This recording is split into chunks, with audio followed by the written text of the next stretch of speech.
All right.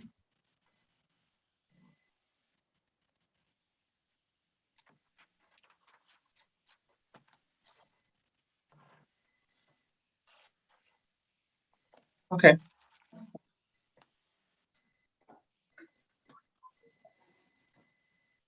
You. Excellent. All right, perfect. So, um, one thing I am noticing here, hadn't even thought about this, is that I don't even have a Zoom account anymore. So this is a regular Zoom account. So we are going to be limited to the 40 minutes. But what we could do, if we feel that the conversation is going well and we want to kind of continue it, we could just start another one like 5 minutes after that or something and go from there. One time I had the longer one, but anyways. All right. Well,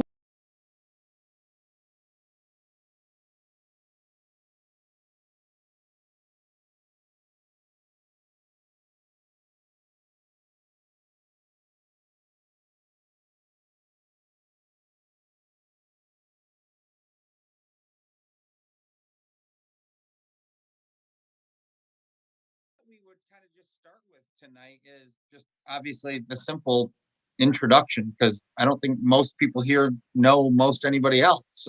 Tim and I do, and through other connections, I kind of know some of you. Others I'm meeting for the first time tonight. So what I'll do, I'll just kind of go at least just across the top here and uh, go in order and just ask if you guys will do a little introduction. And so the first one would be Tim. So Tim, here in the way of introduction, since I just said your name, I'm in a room with other people and they're being very loud. Okay. All right. So that's Usarian. That's why you're on mute. Okay. That's okay. Name, your background, your interest in crypto, and why you're on tonight. And you have 10 seconds. Go. Name, rank, and serial number. Can everybody hear me all right? All right, good. So, yeah, my name is Tim, and I've known Chuck since 91, 92-ish, so almost 30 years.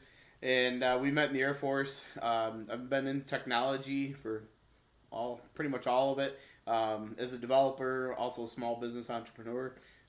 Chuck and I spent about a decade creating a platform called Udicci.TV, and we are definitely interested in blockchain, crypto, and some of the transaction capabilities that crypto would offer. And so that's kind of why I'm here tonight, and to kind of also make sure that we're live streaming. So, Excellent. All right, then Mark, if I say the last name wrong, Mark LaBeauty? Labooty. LaBeauty. Yeah. All right. You were close. You were right there. All right. Excellent. So I'm here through Jason Hilton. I've known Jason for probably 3+ years. We started the Super City Festival together and did a few other projects together as well. My background has been digital media. I've owned several companies, managed others, ISPs, things like that. We started the last ISP that I managed. We were into crypto and started mining probably 2012. So I've had some success in obtaining some crypto along the way. And about 3 years ago, when I met Jason, we started doing some ICO consulting. We were too early to the party, so we backed off. And obviously, crypto and NFTs, everything's busting out right now. So everybody wants to talk about crypto. So that's why I'm here to talk about crypto. I had no idea it was going to be this kind of setting. Jason said, "Hey, I got a little meeting that we're going to get together and talk to a few guys that I know." And here I am. Excellent. It's interesting. So the ISP thing, that is actually something Tim and I, we followed almost a very similar path as you've done. But yeah, definitely the time for crypto is now. Right? I mean, without a doubt. All right, Mr. Phillips. Hey guys. So yeah, I'm just curious. I'm probably the dumbest one in the room. I know Chuck and Tim from a couple years ago when I was working in business stuff. learned about Udicci. I kind of like to think of Chuck as the Elon Musk of Rochester, even though he's not in Rochester anymore. So I don't know. And I know Tim a little bit as well. Great guy. Both of them are really smart. Yeah, in this room, I'm probably the dumbest guy. I'm just trying to learn more about it because I feel like I'm behind it right now. Just trying to learn more about it, though. Excellent. And I don't think I can fill those shoes, but thank you. Kazarian, can you come off for a minute and introduce yourself? Or? Yeah, just ignore the people in the background. Hopefully they won't be. The only thing we have in the background is this beautiful beach that looks like you're right here in Beaufort, South Carolina with me. Well, actually, I'm in Texas, and my background is fake. They're doing their own call. My two of my sons are doing their own call today. They do different kinds of gaming. Well, my name's Usarian Skiff. I've known Chuck for several years. I'm not sure how we met. I don't know if you knew my father, or I think you contacted me for my consulting at one point. But I'm a database expert, and I've just basically been curious about crypto. Chuck's been spoon feeding me information for a couple of years now, and as it came up, we basically interact on Facebook, and I'm just kind of here to learn. Excellent. Actually, it's funny. I do kind of want to remember like who it was that told me like you should connect. I want to say it was Jesse Sprinkle, but I don't think so. Anyways, it's like you need to connect with this guy down in this area, and so that's how that happened. All right, Wayne, you're muted right now, but would you like to jump in and say hi?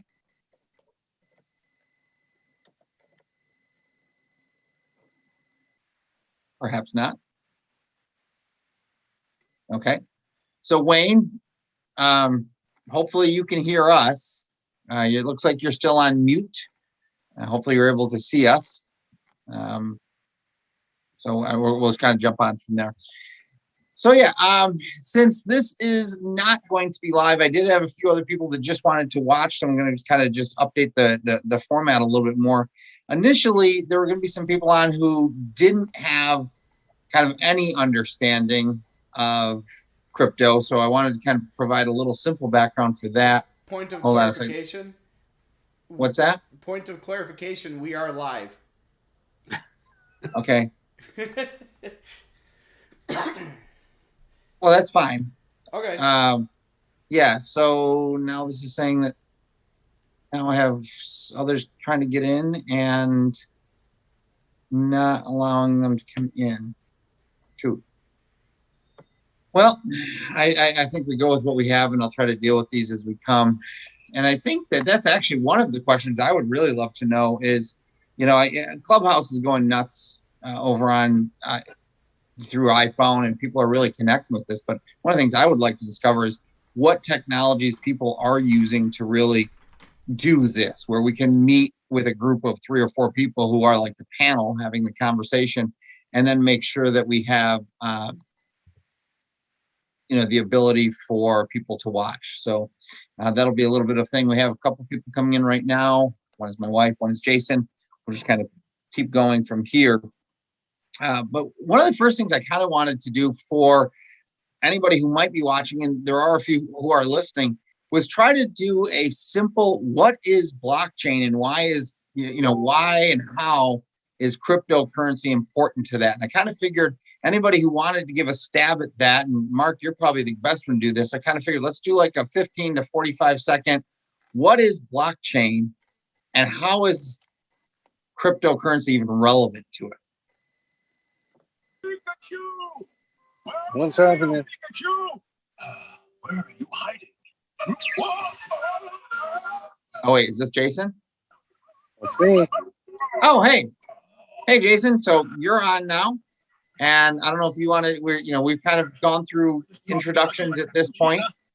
And I don't know if you want to just kind of jump in where we're at this point. But yeah, hey, why don't you do this? Why don't you give us your 30-second, what is blockchain as you understand it, and how is cryptocurrency associated with it? So that leaves one thing. Oh, boy. Hey, I'm going to pass. And the reason is I'm driving with my son. I just got out of Target and I'm driving, so I got to, but I'm listening. I'm All here. right, yeah, that's fine. If you can, then yeah, just put us on mute and so yeah, there we go. A little quieter. Hey, Mark, are you game for taking that one? Yeah, I could take a stab at it a little bit. I'm probably not the best guy for it, but I'll definitely give it a shot. Hold on one second though, while I do a little putzing around here. You guys can see me, but for some reason, I can't see you guys. Give me a second. Okay. All right. So what about the blockchain? So how do you explain that? For those who don't know, cryptocurrency, well, we'll start with Bitcoin. You know, it was a program written by Satoshi Nakamoto, I believe is his name. Is that how you pronounce it? Many believe he was part of the US government. He wrote a white paper about a mathematical formula to find a 64-digit prime number using cryptography to encrypt the number. To solve for that number, it takes a great deal of processing power. And once the number is found, it is then laid down. And this is a layman's terms. I'm not the best guy at this, Chuck, so forgive me. Put down on a ledger, a distributed ledger. So the beauty about Bitcoin, blockchain, and these other currencies is that it is decentralized. There's no one entity, government, or anything like that that is truly running the show. The number, the solving for the prime number, the 64-digit number that you hear all these big miners all over the world trying to solve for, is verified by all those miners as well. So they verify the numbers, and once the numbers down, it goes on the ledger. It's the next number that's put down on the ledger becomes part of the block. So you start building these blocks, and throughout the history of Bitcoin, cryptocurrency, and blockchain, it's never been hacked. You cannot go into a previous block and change the numbers that are already put down on there and say so-and-so owns this cryptocurrency without it being proven. You can't really change the block. So you can transfer assets once they're down, but you can't go back and reverse a transaction or anything that's down on the block. That's a little bit about cryptocurrency. I don't know if I did a great job on there. There's for Bitcoin specifically, there's a total of 21 million numbers that they're going to solve for. It gets harder each year. And I start with Bitcoin because that gives everybody a basis, because that's what everybody knows is the big one, right? So every 4 years, they increase or cut the hash rate in half. It's called the halving, and it becomes that much harder to solve for the prime numbers. There was a last halving, I think was last May. I could be wrong. So it'll be about 3 years before it's halved again. And that's why you see a lot of countries pushing back on mining, because it takes so much processing power and electricity to solve these numbers. That's why most of the mining operations are, Fairport Electric and places where they can get cheap electric and keep their costs down. The miners, our servers on the network, are trying to solve for the prime numbers, and when they do solve, let's just say I'm looking at the screen, there's 5 people on the screen. We all have a miner trying to solve for these numbers. And when we solve one, we all get a fraction of that Bitcoin. We all get a fraction of the reward for solving that number. And furthermore, if people actually use Bitcoin, again, picking on Bitcoin, for transactions, if they're actually accepting it at Pop Rock for coffee or cereal, if we set up a node at that facility and we help confirm the transaction, we get a piece of that transaction. It's, think of it as pennies, but those pennies do add up. So the blockchain is a system for verifying, referencing, encrypting, recording. It's on a distributed ledger over a decentralized network of computers. That is a blockchain.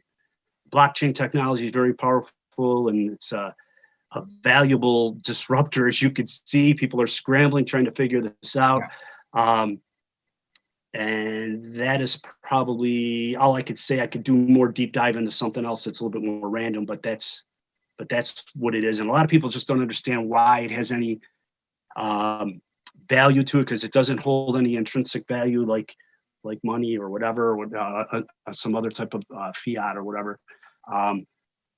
The value comes from, putting it on a block and solving for that number, and the whole decentralized idea. The way I always look at it in banking, math is based on trust, and in Bitcoin, trust is based on math. So there's really no way to dupe people.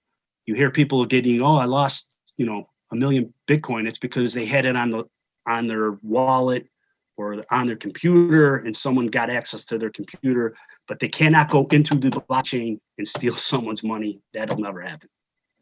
So good explanation. I'm going to jump over here to Tim in a second, but one of the ways that I've explained it in the past is that blockchain fixes what Napster broke. Right? When we start to think about what Napster was, it was a whole bunch of people having computers with files on them, and obviously there were songs, and people kept going to one another's computer and downloading these files, and of course it completely undermined the music industry. And there was really no way of protecting these files, because just the nature of the internet at the time was, hey, nothing can stop me from logging on to somebody else's computer. So what blockchain really does is it takes each one of those, let's call it the music file, the MP3 as we would think about it today, and it locks that up in encryption and puts that in a box. That's the best way I would look at that. So that box that's holding that MP3 that's fully encrypted is a block, right? That's a block on the blockchain. Now, what makes the blockchain kind of work well is exactly what, like Mark was talking about, these hash figures. It's an interesting, each blockchain is different, and each of them creates its own sort of rules behind it. But it's sort of like this. It's kind of says, all right, the key to open this box to get to this MP3 has to have, I'm going to make up something really random here, 10 numbers or letters. And letters and numbers 5 and 6 must be 00. Then before I create another box, I must find another 10-digit alphanumeric where numbers 5 and 6 are 00. That way I know that belongs to this blockchain. That's an overly simplistic way of explaining that. And that's what Mark was talking about, is that you can't go back to one and change it, because it actually takes the actual mathematical equation is based on each prior block also. And it knows as it deconstructs itself, if you will, if there is not that magical key, then it's been changed. And at any point in time that it's been changed on the ledger, we know that it's kind of broken apart. Now, this ledger that's kept out for the world to see, I always think about it like a checkbook register, literally that simple. It's like, here's the date, here's what's in this on this check, and here's how much. But in this case, it was this MP3 file, and that piece of it. The actual ledger itself, what is very interesting is that it's distributed to everybody on the network. So everybody who had Napster, right, had the little software that let you know what software they had. Anybody who's on the blockchain or on Ethereum has the ledger, which actually says, these are the boxes that I hold, the blocks that I hold. And everybody on the blockchain has that same ledger. That ledger is encrypted the same.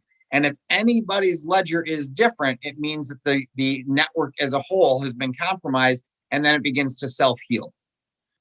So it can identify where a block may have been corrupted, if it was corrupted, And then because of the distributed nature that this has gone on to all these other people out there, like all the people who had, whatever Eminem song of the day, and somebody had that bad corrupted MP3 and was trying, well, we can just get rid of that one.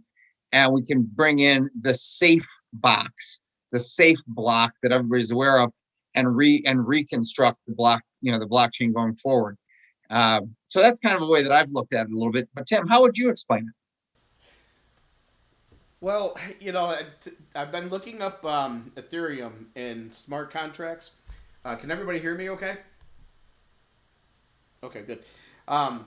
So I've been looking up some of the smart contracts with Ethereum and some of the other things that are going on in how to use some of the different networks and how to get connected to them. And one of the things that I saw as an example of how blockchain worked actually was really kind of a really good example to kind of give a real world understanding. And the way that it was explained was that if you consider the odometer on your car, and every time you go in for an inspection, they track that number. And so that kind of moves that forward in the block. So now, once that's moved forward, now it can't go backwards. Otherwise, that block's been broken. So now the next time you go to get your car inspected, you could actually move, you get the next mileage, and now they can kind of keep track of all this. So that it kind of works the same way with blockchain. And to take it even one step further, and this is where it really kind of gets fun, is smart contracts would allow for a smart car. Smart had to have a smart odometer, and actually as the miles are ticking away on the car, it could be sending a small signal over to the car computer that ultimately ends up sending all of that information up to the blockchain. And now the insurance companies could actually bill you for just the miles that you're driving on your car. So those are a couple of just kind of simple examples that they were using that I thought were kind of really, really interesting when you kind of think about it from a perspective of what could it be used for, and in what capacity. That's just a couple of examples, and from there, I don't know what else to say from there. No, that's good. And one of the things I would add is just my wife told me that I had to make sure that whoever tuned in, if they didn't have any technology experience, that I had to explain it in a way that made sense. I don't know how to do that, honestly, because this is pretty like way out there kind of stuff.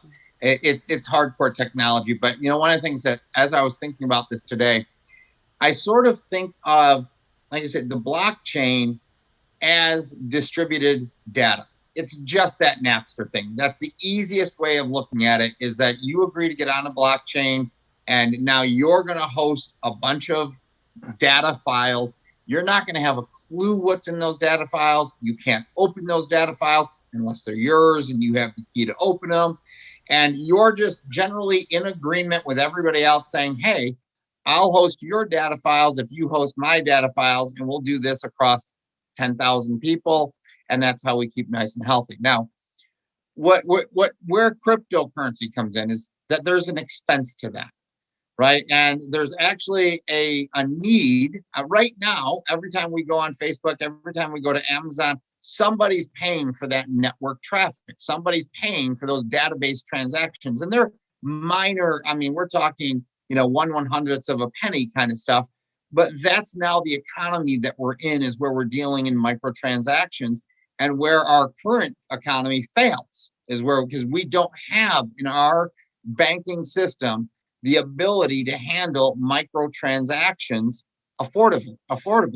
If we just use something as simple as, let's say, a merchant account, where somebody walks into a gas station to buy a bottle of water, if that bottle of water is $1, there is typically a 1.9% fee plus 20 cents to do that transaction. So you're looking at 22 to 23% of the transaction to buy a bottle of water. Well, right now online, we want to do things like spend a penny to say hello, right? And you can't do that. We don't have that transaction. That's really what is being solved here, are microtransactions and massive security. And how does this look? Well, the best I could come up with was bees pollinating flowers. And I think about this, if you think about those beehives, the beekeepers keep, and they've got all these hundreds of bees inside of them. And those bees have a job. Now, these bees are like those miners that Mark was talking about. They're out there kind of doing their thing. Well, what's their thing? Their thing is to help go out to the network, find what it is that is necessary. Somebody wants to retrieve a certain MP3, that Eminem song. They're going to send a bee out to get it. Now, that's a network transaction, and somebody has to get paid for that transaction. So when that bee arrives at the flower, right, it's saying, this box right here is the one I want to get into. And while it's sitting there at that box, it's sitting here going, give me some pollen, give me some pollen. And then it runs with that pollen back to the beehive. Well, that pollen is the cryptocurrency. That's the Ethereum. That's the piece that they're saying, you did something for me. You handled the network transaction. I'm going to pay you with that, for that transaction. But again, we're into, in some instances, micro pennies for the handling of that transaction. What's interesting is, like, Bitcoin was really a proof of concept in that it was designed to be a store of value, not a highly transactional chain, which is why you see when, like, you transact on Bitcoin right now, it's slow. It's like moving 5 tons of gold. And it's expensive because it's like moving 5 tons of gold. It was designed to be a store of value. It was not designed to be a heavily transacted network. That was Ethereum. Ethereum came in and said, oh, wait a second. We get what's going on here with Bitcoin. Bitcoin knows how to store value. It's storing things on its chain, and people are getting paid to allow that storage to happen. But it's slow. We need to solve that. And how do you solve it? By creating multiple, let's say, layers and transactional layers. And that's when they started allowing multiple coins to be distributed, so that people could bring on their own projects and expand the overall size of the blockchain, of the Ethereum blockchain, through the addition of different coins. Now that expanded the size of the blockchain, it expanded the ability for it to kind of reconcile itself. But now what we're seeing with Ethereum is that it has some transactional concerns. It's trying to solve those, and it's doing some really fun things to try to solve it. But along comes Cardano and IOTA. These guys are doing something kind of amazing. IOTA, if you guys haven't looked into that one, I would say definitely check that out. It's kind of, they do a thing called the tangle. Whereas most transactions are done by consensus, they do it on probable consensus, and it's really interesting. So anyways, like I say, it's a little bit much to wrap your head around, but it truly is like the new economy. And that's kind of the thing I think that, for me, I would hope most people start to realize is this isn't a passing phase. We're literally seeing dollars, US dollars, being taken out of the US economy and put into the crypto economy.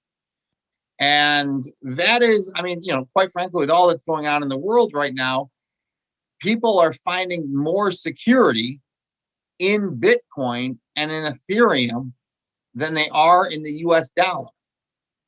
That's a bit scary, right? To me, I see it as huge opportunity, but it's interesting. So that's kind of like, for anybody who's listening, I again, very, very convoluted to try to understand it.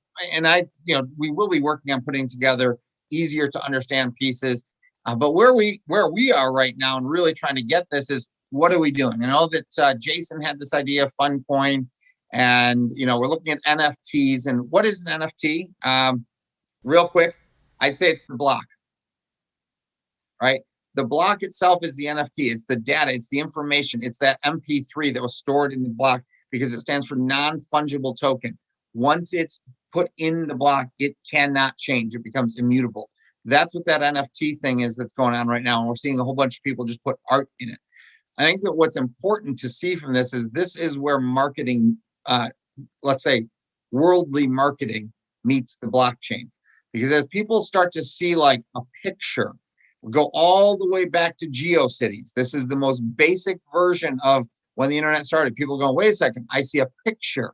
What is that picture? That picture is an object. What is that object? That object's a block.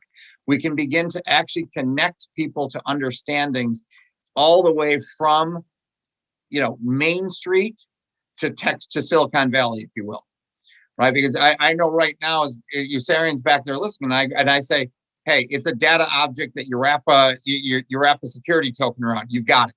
You've got that piece of it. And I'm like, all right, so it's just it's a graphic object that people are saving inside of there. And that's what this NFT is people are looking at this as a new medium. It's like when, people started painting on canvas. It was a new medium. The first great, paintings that went on canvas sold for millions of dollars years later. Well, that's what this is. And it's a way for people to start playing on a new medium in a new economy. And that brings in Dogecoin. It's a whole nother side of it. But one of the things I did want to, and we are going to run out of time tonight, and I do apologize, and hopefully we can make this even work out a little bit better. But one of the things we're looking at is how do we connect to the blockchain? And this we'll get a little bit technical. I know I did a little bit of work earlier and looked at Cardano, and Cardano is actually programmed in Haskell. Actually, Osirian, are you familiar with Haskell at all?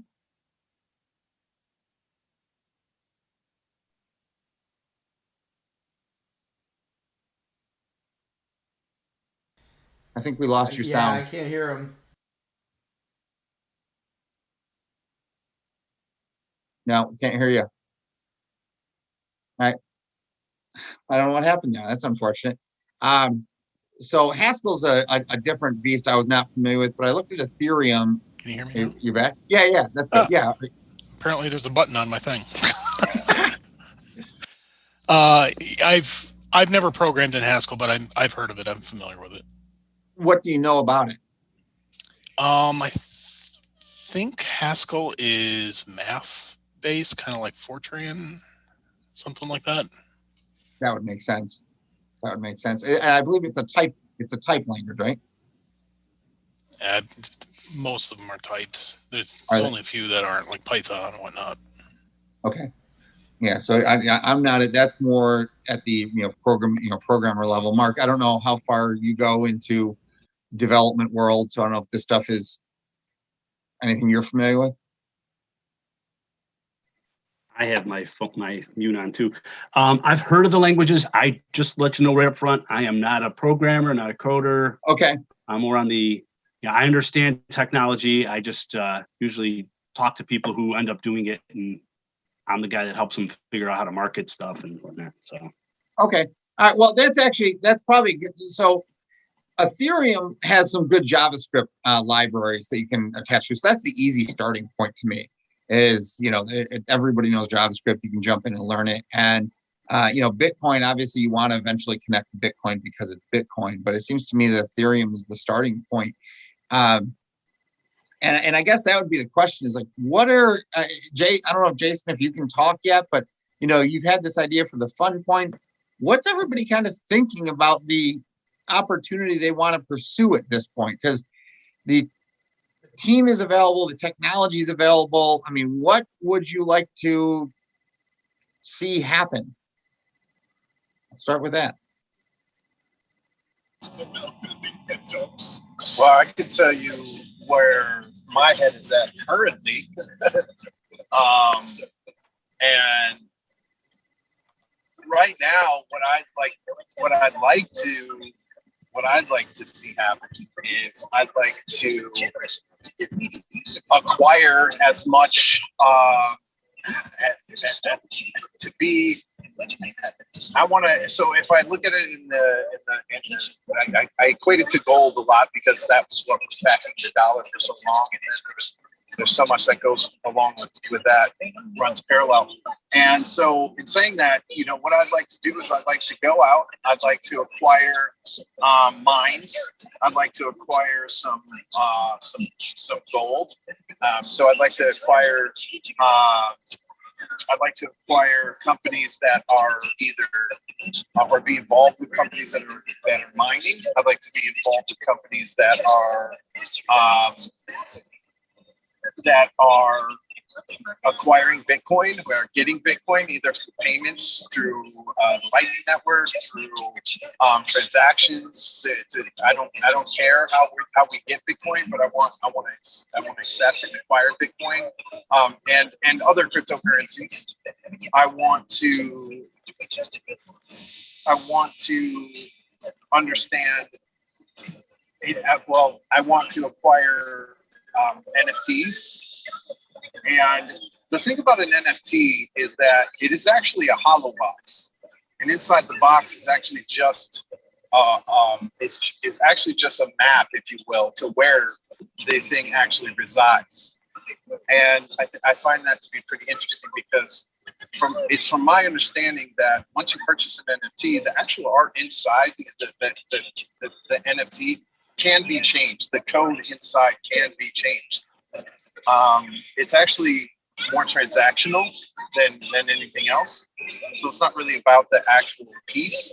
It's about the transaction, the fact that you purchased from this person this particular thing, which can be changed, but the argument would be why or for what.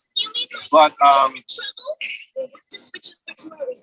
so yeah, for me, I just want to be like, I want to be around. The way that I kind of explain things is like this: if you work in a restaurant, you're probably never hungry. If you understand money and banking, you're probably always are. I don't know if you're wealthy, but you're never broke. And if you're around Bitcoin and the technology, then I think that I want to be in that world, so I'm acquiring as much of it as possible because I believe that there's a future where the blockchain is the form of transactions for almost everything. And when you think about what a transaction is, it isn't always just you hand somebody $1 and they hand you a thing. Transactions are many things. People transact in many ways. Contracts are a big deal. And so I think that people are going to use smart contracts in the blockchain for a ton of stuff, for almost everything moving forward. I also think that a lot of things are going to go digital. So, like, I come from the collector's world. And if you notice this year and all, I talk about it a lot, and a lot of people, they don't understand probably the way people left.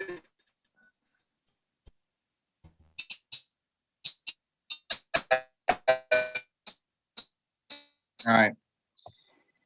Hey, Jason, we kind of lost you and getting some noise there. So, At a sports strap out with some of us. You there? Yeah, we're here, but you're not. You're not.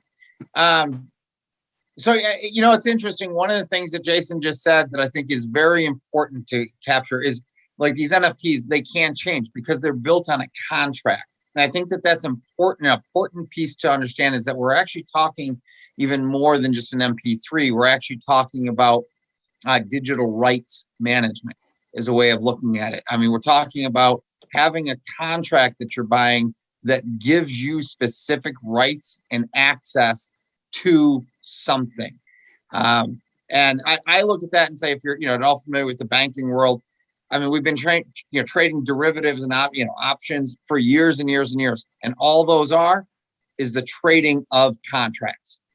Very, very rarely does somebody ever exercise an option and actually take delivery of 10 tons of corn. They oftentimes just use them for hedging and insurance purposes in the market. So I think that that's an important piece that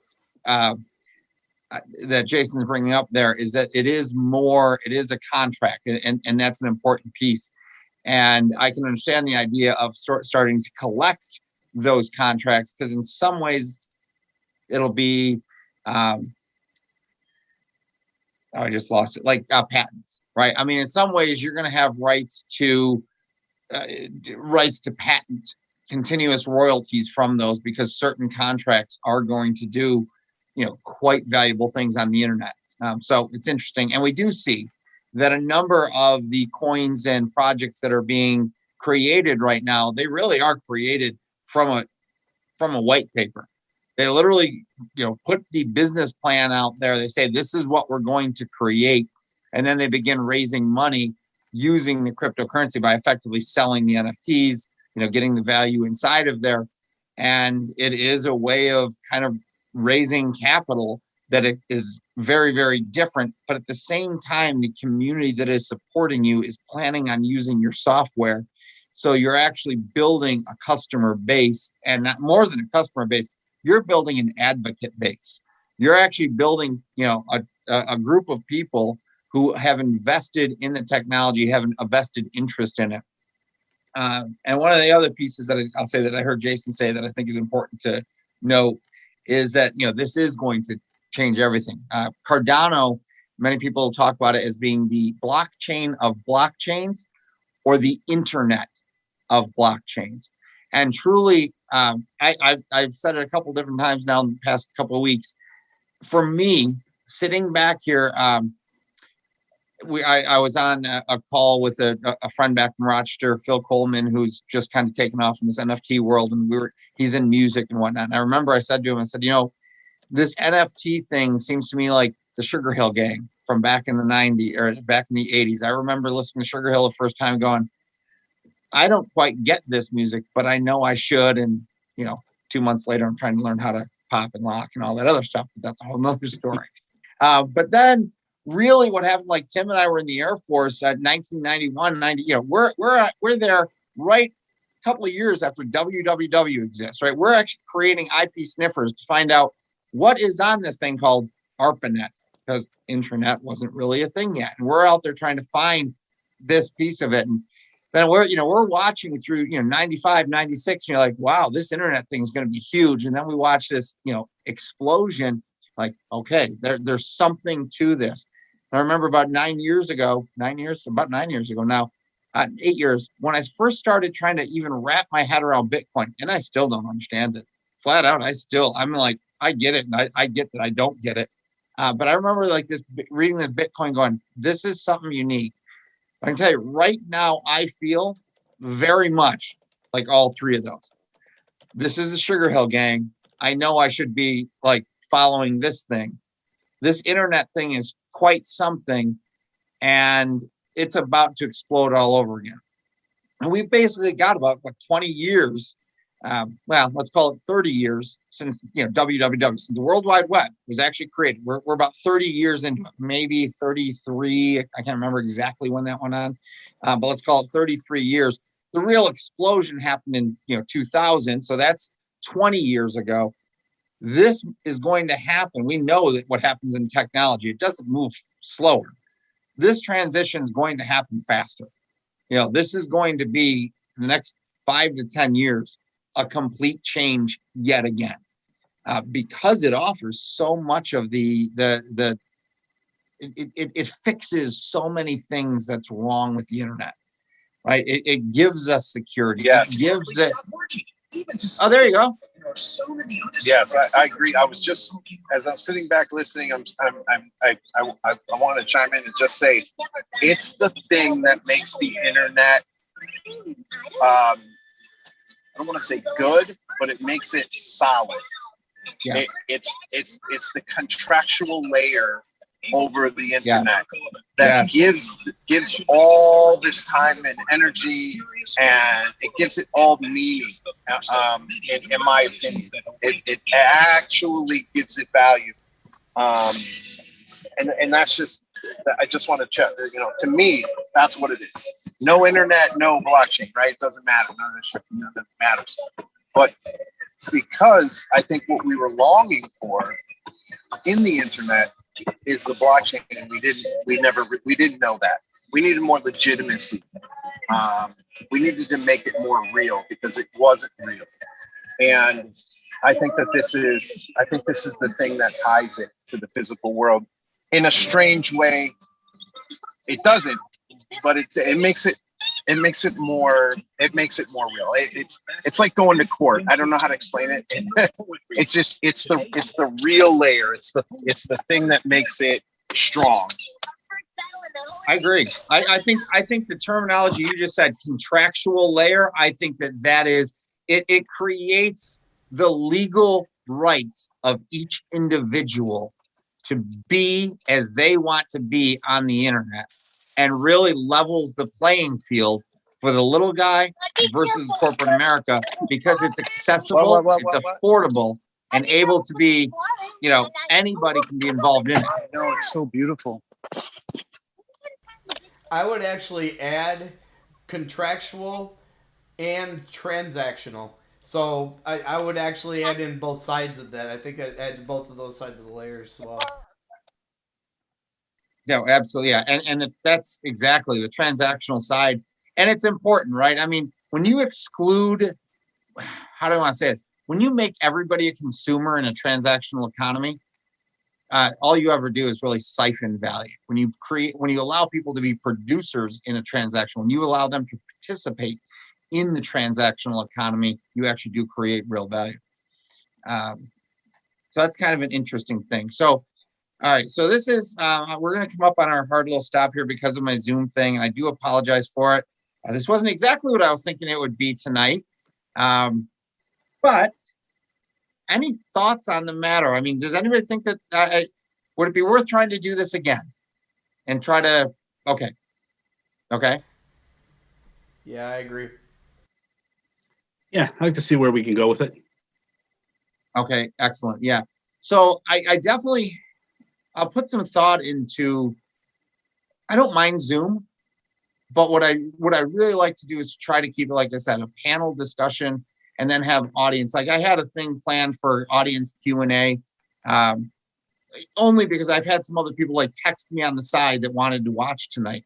And I think that that's an important piece, because no matter where this goes, it's huge. And Jason will talk, if you can jump back on the the clubhouse phenomenon that's going on with iPhone right now is just a bit mind-boggling. But we sort of need to create that, and we can create a flow that goes with that. So anyways, so yeah, we're right now, we're sort of planning maybe a bi-monthly thing. We're still gonna go Thursday night social, second Thursday, and fourth Thursday, I think at 7 o'clock, we're gonna do this, and then add a few other pieces to it. Hold on, I've got some what's popping in here? People trying to talk to me. Go to a webinar. Yeah, that's probably exactly right. Yeah. So what I like about Clubhouse, real quick, is that it's essentially just a room. If you find the right rooms, there's just a room full of people talking. And what I like about that is that you get people from. Actually, it's funny because I feel like Buscemi or whatever his name is in that Saturday Night's live skit, because it's really a lot of young people, and there's So it's like the way it like works is, and I feel like I should be like, hello, people my own age. How are you? But what's cool is that they're asking really bizarre, really in depth. I mean, there's so many different people in there, and they're talking about things that you wouldn't probably, maybe the 10 of us would never ask. And so you're getting a perspective outside of your normal circles, your regular, whatever it might be. And that has been the most productive thing for me, because I can see things that I would not have normally been able to see if I wasn't in a group full of people that I normally wouldn't be in. Does that make sense? Completely. It really does. I think that, so I just saw a statistic today online for marketing, and it says that 82% of the people right now would rather see live content from brands as opposed to just sharing of content on social media. So more and more people are wanting to be a part of this style, or like you're saying, to be a part of the conversation. So yeah, it completely makes sense. And again, I'm going to go back and GeoCities, right? Just go all the way back to Yahoo. Am I the only one who knows what GeoCities is? Does anybody else remember GeoCities? All right, there we go. You just go all the way back to that when people were just going, what is this thing? And all of a sudden everybody's talking, and, you just kind of bubble up those conversations from there. So yeah, definitely a webinar thing would work. And I think it'd be good to sort of mimic the Clubhouse experience in a way. The thing that I don't like about the Clubhouse experience is that they're using exclusivity marketing, which as a marketer, I fully understand and appreciate. But as somebody who really loves the idea of blockchain, I think it goes against the very nature and spirit of blockchain, right? Because it isn't exclusive. It's meant to be accessible. So I have a little personal conflict in the Clubhouse side of things right now. But, you know, that's a whole nother piece. Anyways, awesome. Awesome. Well, let's just kind of go. Any thoughts? People want to Hey pipe guys, in? I gotta jump out. It was cool. I'm in for the next one. And I appreciate y'all being here, and I look forward to doing this again. All right, sir. Appreciate you. See ya. Thanks, Jason. Man, in accounting, what am I, last in, first out? LIFO? Exactly. All right. Other thoughts, Wally? Mark, you got something? Well, I have no idea what we were doing here tonight, really. Jason said, hey, you know, he's always talking to me about some other idea, or, you know, obviously he's pitching something about the NFTs and doing something in the art space or influencer space. But my whole thing is, you know, we talked about Bitcoin for a minute, and you said it's not very transactionable. And that's my whole thing is with all these cryptocurrencies, everybody's trying to collect them and no one's trying to figure out how to use them. And that's what's driving me crazy about this whole thing. Is like, when are we going to start figuring out how to actually transact and actually use it?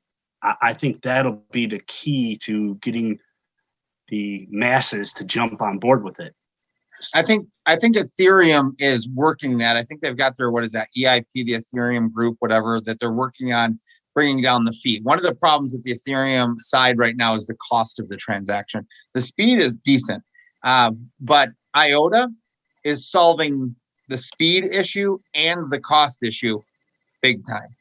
And Cardano is approaching this in a way. Now, we're not going to know for another year or two what they are. Now, for those not familiar with Cardano, it was, I think his name is Charles Hodgkins or whatever. He was one of the original founders of Ethereum. And, you know, after that got going, he kind of saw like, well, we should have never added a transactional layer because it actually slowed the network down and caused some congestion. So they went about rebuilding, you know, basically a whole new thing in Cardano. And they just last week released their Merry hard fork, which allows coins to be created. That's step one on creating, you know, transactional, a true transactional blockchain. So Cardano, I think, is definitely approaching that, as is XRP there, ADA. I mean, they're already doing some stuff with banking, but I kind of feel they missed their opportunity in that they proved the concept of their blockchain by implementing it in banks, but then did not connect their cryptocurrency to it. So they kind of proved that they were able to work without cryptocurrency. So that was an interesting, but yeah, I think Cardano is doing what is trying to accomplish what you're talking about, Mark, and they look really strong.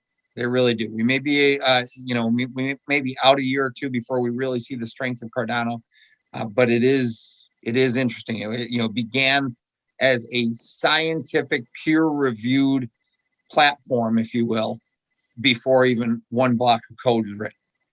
So very, very interesting. But yeah. So, Syrian, thoughts? I'm just kind of taking it all in at the moment. Understandable. Will?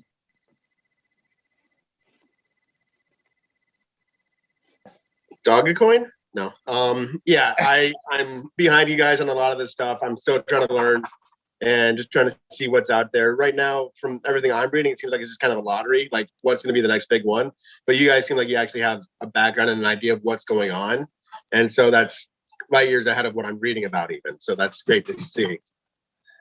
And I will tell you, it takes a lot to even, I mean, it's a whole new language. It's a whole new way of thinking. I get lost as I'm trying to figure this stuff out.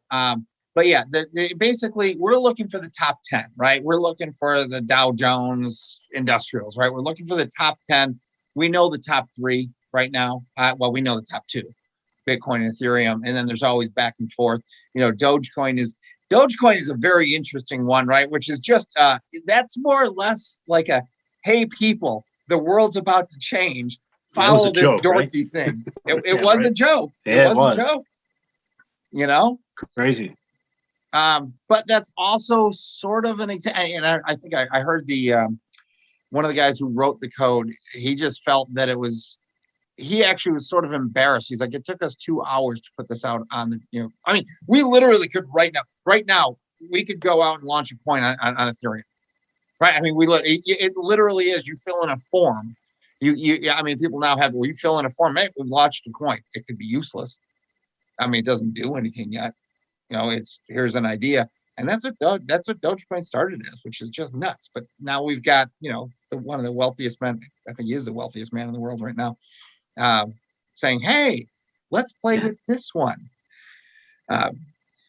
So yeah, my wife is a big fan of Elon. So Shine, do you want to kind of chime in, or are you just having fun with messaging here? I think she's typing. No, I don't really want to chime in. Other than I am a fan of Doge, or Doge, however you say it. Because first of all, I think it's fun, but this whole crypto stuff is so confusing to me. So I'm really looking forward to all of you very smart people putting this together in such a way that someone who, everybody has comprehension of the internet, but we need to, this is so far beyond the internet. This is like way out there on Jupiter, and we need to get people to Jupiter by educating them from where they're at, by understanding that there's an internet.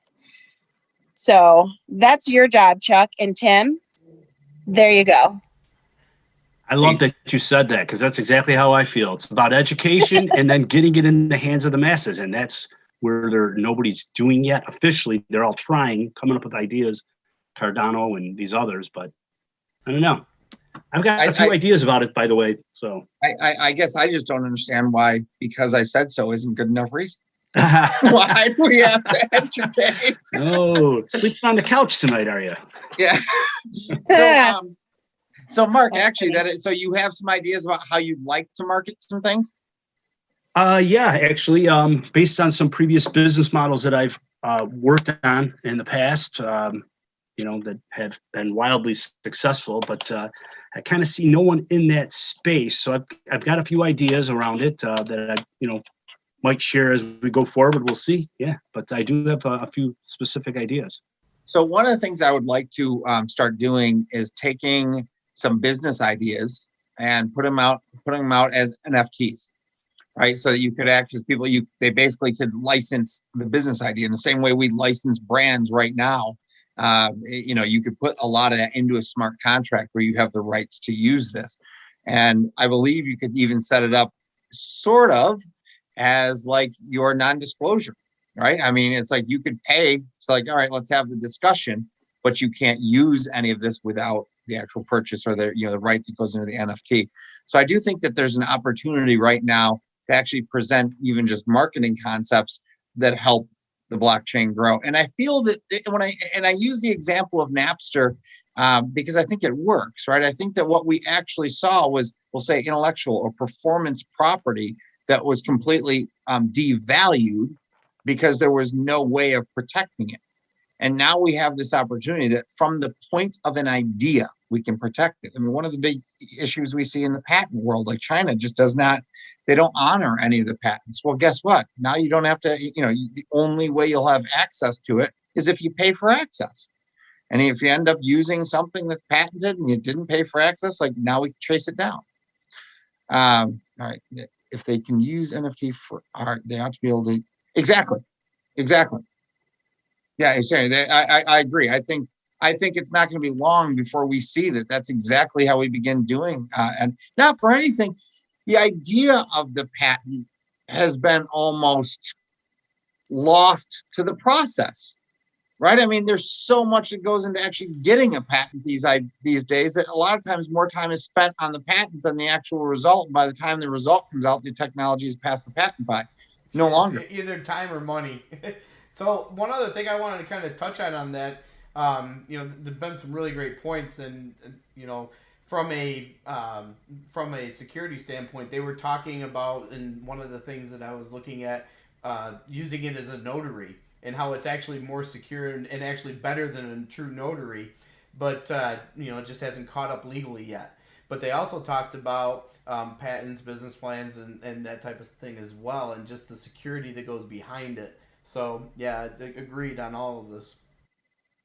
Yeah. So, all right. Yeah. So I definitely would. We'll move this forward. We'll try to figure out maybe a more looks like Zoom way. gave you the extended version anyway. That's right. They're like, hey, you only have 40 minutes. Well, guess what? I don't know who's keeping your time, but I don't know. So we're good here. All right. So, okay. So it said I upgraded. Well, hey, there you go. I'm just highly must favored have upgraded West you tonight. when you ran out of minutes. Yeah, right. Like, all right, they must have my credit card somewhere. Like, hey, grab his wallet. Which wallet? A hard one. All right, cool. Yeah, so we'll definitely do more of these. And I think what I like a format that I'd like to approach as we go forward. I was talking about this is we have exactly like my wife is talking about. We have some people who are out there who don't understand a thing. And then we have some people who are ready to start talking about, writing code to connect to the blockchains and put some software and some models together to make some money. Those two conversations can exist together, but I don't think they exist together so well.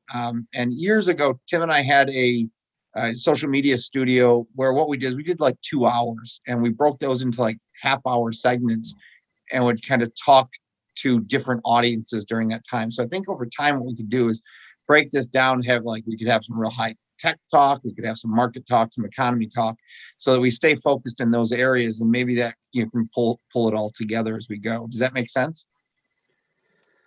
Yeah. And then people come in, and then people can jump in and out as they go. Okay, excellent. All right. Well, thank you everybody for jumping on tonight. Sorry for the difficulties up front. And hopefully it was worth it. Nice to meet you guys today, and Gal. Meet you. Nice to meet you too, Mark. I have a question, if it's all right. Yeah, absolutely. So something like 15, maybe more years ago, I signed up for some program and was given a tiny little piece of Bitcoin, and I had to, in order to do that, I had to sign up for a wallet. Yes. I have no idea where that is, what happened to it, what wallet I signed up for. Is there any way to track that? Is there any way to track that down? Or things we don't talk about. I at this point actually think I did the same thing, and I have a number of hard drives that I at some point I'm going to have to just go through what's in there, right? Because there is one. Once you've got that, okay, today there are better systems with recovery methods and everything else. But from my understanding, which again I will say is somewhat limited, back in the day, no, you got your little thing, you forgot your passcode, you were done. You were done. You were done. Which I love the security aspect of it. Now I just have to go find my passcode. Definitely secure. Yeah, it is. And I don't even remember now. I mean, and it had to be Bitcoin. That's the things. I know it had to be Bitcoin because I was just starting to learn about it. Yeah. But do you remember when yours was, Arian? I remember I was living in Virginia and I moved to New York, moved to Texas in 2008. So it had to have been somewhere between 2003 and 2008. Well, Bitcoin didn't come out until 2012. Oh, really? Or 2029. Wait. When did Bitcoin come out? 2012, right? Are we 9 years? 2009, I think it started. 2009. Okay. Oh, it's been Texas. Right. Oh, wait, 2008. Oh, it's 2008. 2008. So if it was right at 2008, I'm sorry, and you better get looking. Because you probably didn't get a part of a Bitcoin back then. You probably got 50 Bitcoin for saying hello. Hello world. Here's 50 Bitcoin. We found the guy with the missing wallet that was unclaimed wallet. I suppose. People go Wasn't it dumpster worth a diving for couple those million? things. Yes, yeah, they do, and that's exactly like I'm with you. I have this gut feeling that I did that same thing years ago. That I was playing on something. I'm like, I don't understand this. Let me set it up, and then I'm like, I don't get it, and I let it go, and it was just on old computer. I don't even have the same email anymore. Yeah, I don't think that would matter either. I just got to remember what the passphrase is. Passphrase. Anyways. All right. Well, awesome. Well, thank you everybody thank you for coming on tonight. Really appreciate it. And like I said, we'll do this again, and hopefully we can get it even more valuable each time we move forward. Thanks for putting it together. We'll chat with you guys soon. All right. With you Take guys it easy. soon. Take care. Thank you.